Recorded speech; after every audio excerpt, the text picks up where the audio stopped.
Hey everyone! Today I'm going to show you exactly how to download and install the DolphiniOS emulator on your iPhone or iPad.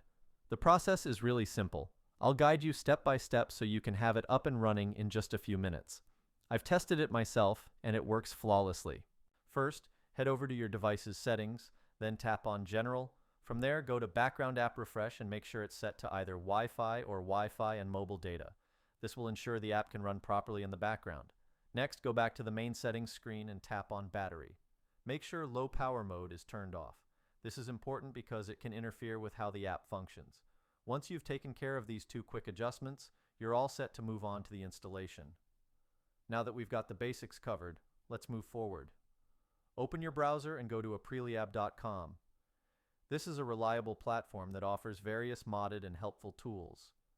Use the search bar to look up Dolphin Emulator and select it from the list of results.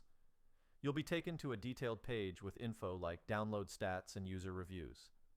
Just hit the Download Now button, and the download process will begin. The download usually only takes a few moments. If this is your first time using the site, there's one more step you'll need to complete. Don't worry, it's quick, simple, and completely free. You'll be redirected to a verification page where you'll be asked to install a few free apps from the App Store or Play Store. There will be a clear tutorial showing you exactly what to do. Once the verification is complete, the installation will start automatically.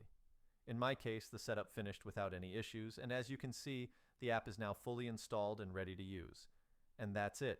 Thanks so much for sticking around until the end. If this helped you out and everything's working fine, don't forget to give the video a thumbs up and subscribe to the channel for more useful guides like this.